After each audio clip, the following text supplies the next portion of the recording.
buntag, Engineer Jeffrey Ilogsong, Engineer Sir ang head sa Menro Tagluan.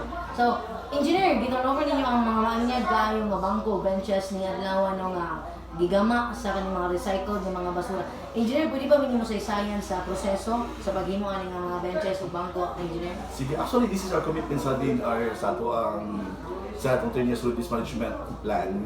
We have to divert ang mga waste not just only going to sanitary landfill. So itong mga basura nga mga plastic and mga cellophane, it will divert into something magamit na to like a furniture. So this is one of the best practices nato sa Tagluan karon. We are only one here in Region 10 karon nga maka-produce og mga plastic waste into a furniture. So ang process ani, so coming from the basura, we are to sort that one. Kuha na tayo mga kuha gyud nga mga plastic, including mga cellophane. Then after that one, ato siyang galingon. We have a shredder sa atong processing facility.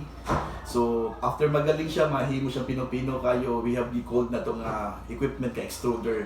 So ang extruder mo na siya ang melter. I-melt niya ang mga cellophane o mga plastic into ilag. So makaproduce na din ta og plastic log. Then after makaproduce ng plastic log, himo din nato siya furniture. So i-process siya into something of furniture. So like sa itong ipanghatag ganina mga eco chairs, eco armchair, and eco benches mo na siya ang atong mga produkto sa Tagluan. This is unique. Only in Tagluan can be in Region 10 nga maka-produce na ginaana. So that is the strategy ni Mayor nga natay inana para mapanghatag nato sa mga schools kung sabay mga kinahanglan sa itong plaza mo natin paggamit na karon mga cycle na karon. Kaya naman tayo upcycling facility sa Tagluan.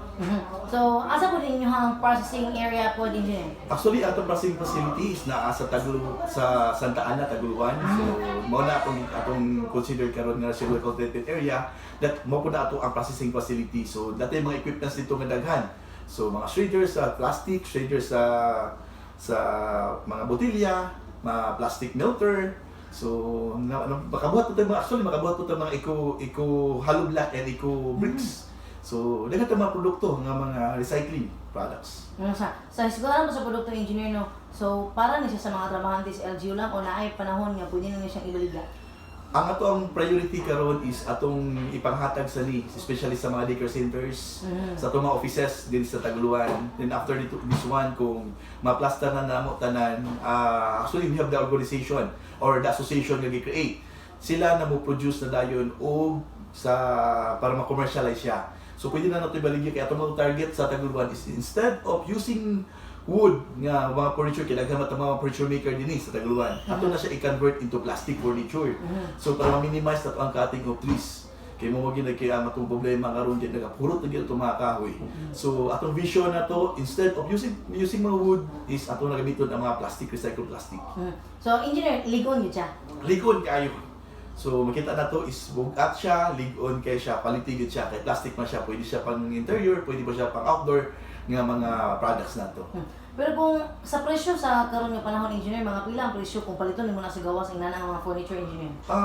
Actually, dili ko maka-estimate with the price ko sa gawas ni siya. Kung makita nimo ang mga furniture sa gawas, mahal man yun. More or less mga 15,000 or 10,000 inala mga price. Pero ang atong pagbuhat ani, naranang atong gasto lang for the materials, it's just only 1,500 more or less na except for the labor, kaya ato ang mga tao ang himo ani. Kay free na magud ang materials gamit, coming from recycled magud siya gikan sa mga basura. So engineer, pila gid inyo na-produce nga kana inyong gi-turnover karon, engineer? Daghan na tag-na-produce. Actually, ako ba na nasa plaza, nakita na to, ganda na yung mga benches din ha. Ang ato lang karon is nagsugod ta nga panghatagan ang mga offices. So, kasugod ta karon og hatag sa Mindo, kaya nakita na to during sa itong 5S nga assessment is daghan silang mga bisita. So, gi-priority na to siya ang mga office. But the other office will be follow. Ato na tagaan tanan. Ayun, engineer, imo mensahe sa katawan sa lungsod sa Tagluan, labi na gid no kay inyo magina-recycle ang kaning mga silopin, mga plastic. Nga kanang ila gyud i-segregate ang mga silopin. Mo ginamong panawagan sa tanan. At tabangin ni nga mag-segregate ta kay ang pinaka-priority man gyud nato sa winigas sa management, sa solid management is segregation at source. Ang makatabang gyud ana isang mga katawhan, ang community. Gikan gyud na sa barangay level, hopefully mag-segregate gyud ta kay para pag abot na to sa ato ang processing facility, dili na kayo lisod nga igamiton namo into something para mahimot sa furniture. So, hopefully, matinabang nga ita sa basura, magsigregate ta kay ato man nakwaon gyapon, but among hanyo is magsigregate kita sa atong basura kay mapuslan gyud ang atong basura kung ato siya i-segregate. Thank you, engineer. Thank you kayo, engineer. Sige, thank you. Siya siya. So only one lagi siya in Sa Region 10, Region Region 10 sa Davao, mga Sa Davao. furniture maker po sila. Mhm. Nakaanto mi dito, matutusudugo na tupuhon.